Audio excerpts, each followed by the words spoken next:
Hola, buenas noches. Muchísimas gracias por acompañarnos en esta edición nocturna de Noticias Repretel. Arrancamos en Heredia con nuestra compañera Natalia García. Se entregó el joven, el supuesto responsable de la agresión en Cartago. Adelante, Natalia.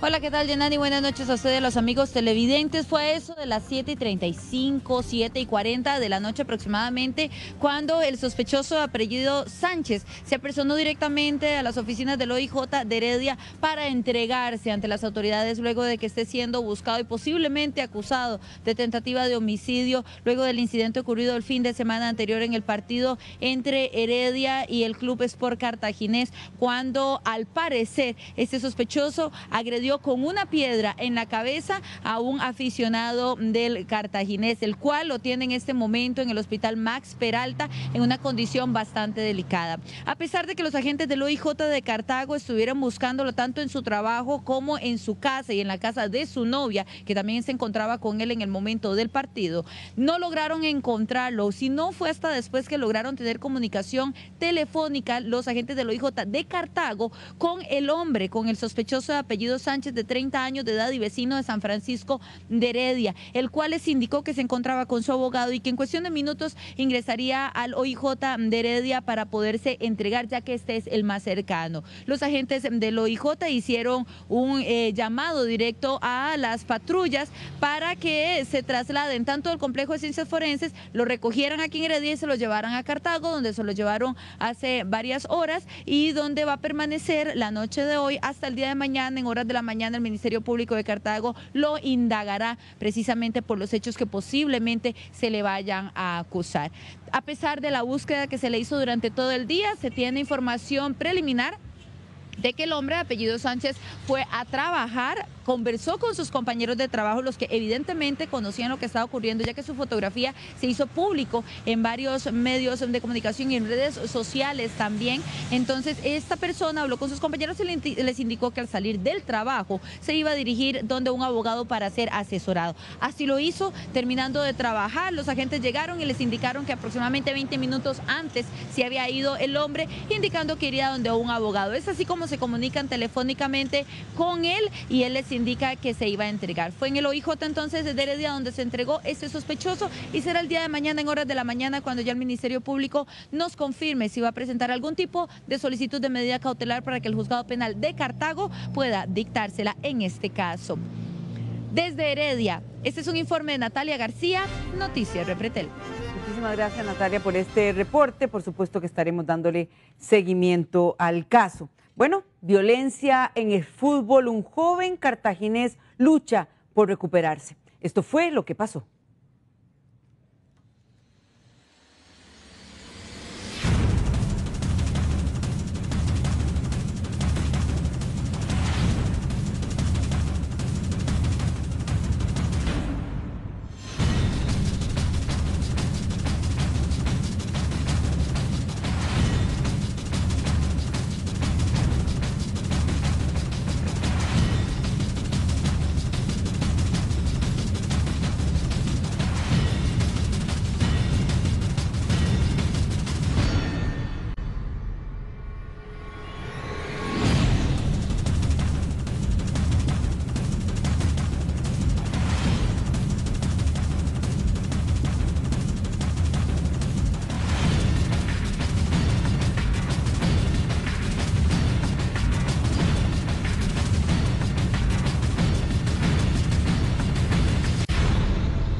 Y por supuesto que situaciones como estas no deberían suceder y menos repetirse. Y varios vecinos del barrio donde ocurrió el enfrentamiento temen precisamente que ocurra de nuevo. Las piedras en el techo y las ventanas los hicieron encerrarse en sus casas.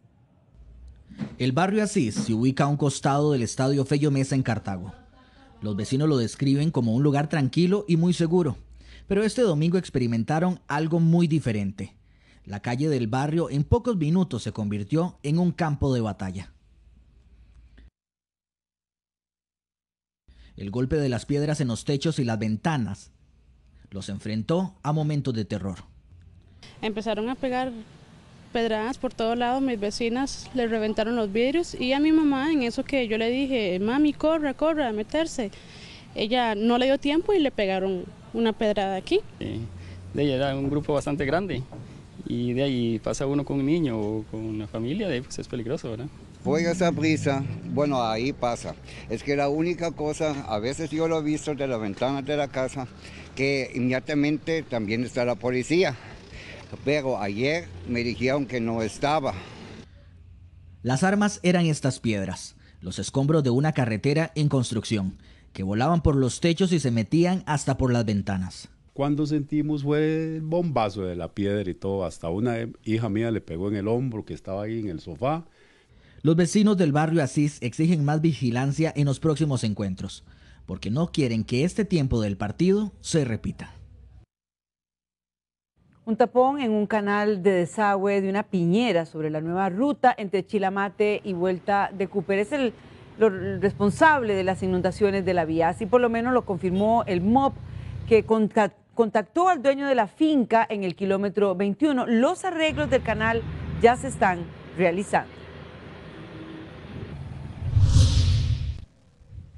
A partir del 1 de septiembre, todos los trenes que salen y llegan a Cartago harán parada en el andén de la Basílica. El Incofer informó que también actualizaron las salidas de los trenes, partiendo el primero a las 6 de la mañana y el segundo a las 7.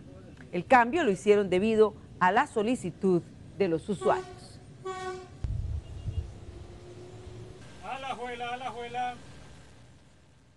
El presidente Luis Guillermo Solís dice que hay una campaña de desprestigio contra el gobierno por la polémica alrededor del cemento, el caso del cemento.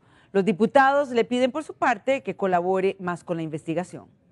Entre el 2014 y 2015, el empresario Juan Carlos Bolaños se reunió en varias ocasiones con el presidente de la República y autoridades de gobierno para que se le permitiera importar cemento desde China.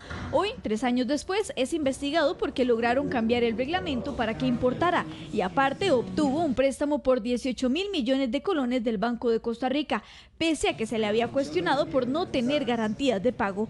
A Bolaños se le cuestiona haberse reunido en 7 ocasiones con el presidente de la República, Luis Guillermo Solís, con el director de la DIS, Mariano Figueres, y el diputado del PAC, Víctor Morales Zapata. Si ha habido de forma indebida de parte de cualquier funcionario público una intención de favorecer a cualquier persona en el negocio del cemento, que se investigue, que se identifique y que se castigue. Y no seré yo como presidente de la República ni mi gobierno quienes impidan que esas investigaciones se realicen hasta las últimas consecuencias. Nunca he gestionado ninguna reunión con el presidente de la República. Aquí yo atiendo a muchos empresarios, grupos de interés, etcétera, pero también tengo la suficiente capacidad de saber cuándo puedo efectivamente ponerle interés a un tema. El presidente Solís se desmarca del tema, asegurando que el gobierno nunca intervino para favorecer a la empresa y que más bien confabulan una campaña de desprestigio contra el gobierno. Sabemos también por qué lo están haciendo. Lo están haciendo porque este es un gobierno que construye democracia y que gobierna con honestidad. Porque este es un gobierno que, a diferencia de otros del pasado, no les han podido probar ningún acto de corrupción y los andan buscando desesperadamente desde hace muchos meses. Es que a ellos a la corrupción le llaman pifias, a ellos a la corrupción le llaman sobresueldos, a ellos a la corrupción le llaman campañas de desprestigio. No, presidente. Según Solís, el interés del gobierno en favorecer la importación del cemento es para bajar hasta un 20% el precio actual. La Comisión Legislativa continúa en audiencias con las personas involucradas en este tema. El presidente de la Comisión de Emergencias, Iván Brenes, niega haber recibido presiones para contratar a la empresa de cemento de Juan Carlos Bolaños. El empresario tuvo a cargo 32 proyectos por 4.000 millones de colones.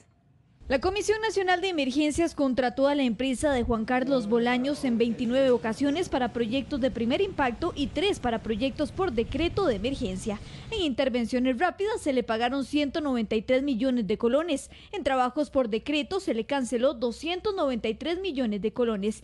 Es decir, del Fondo Nacional de Emergencia salieron 468 millones de colones para esta empresa entre el 2014 y hasta la fecha. Del 2010 al 2014, el grupo JCB se le adjudicaron 4.922 millones de colones y durante este proceso administrativo del 2014 al 2017 corresponde a 486 millones de colones.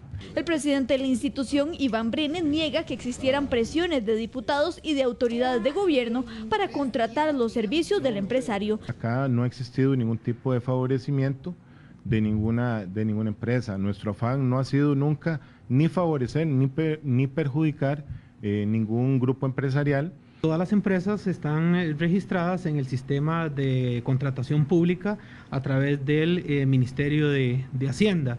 Entonces hay que entender que, como bien lo señalaban ahora, el Fondo Nacional de Emergencias tiene, digamos, 2 procesos de contratación, el de primer impacto, luego está ya el de que es declaraciones por emergencia, que casi que es, podríamos decir, es una figura de licitación. Sí confirmó que el diputado Víctor Morales Zapata participó en una reunión en el 2015 en Casa Presidencial en la que se habló sobre la importación del cemento desde China.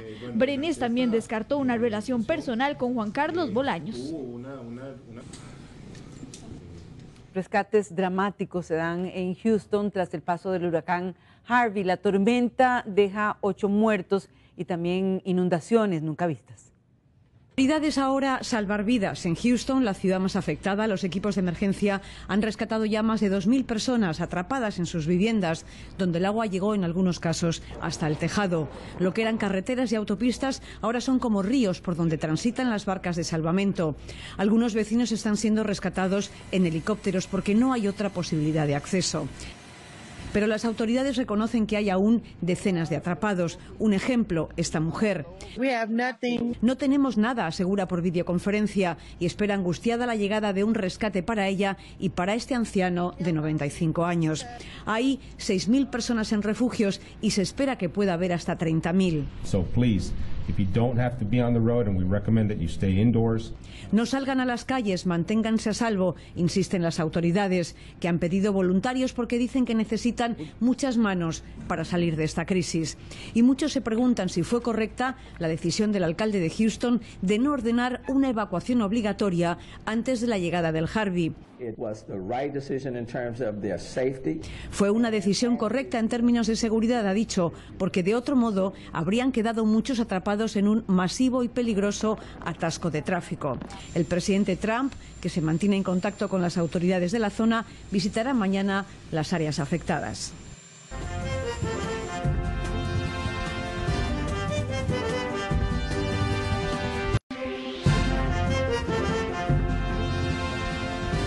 Muchísimas gracias por continuar con Noticias Repretel. Arrancamos este bloque de informaciones en Guatemala.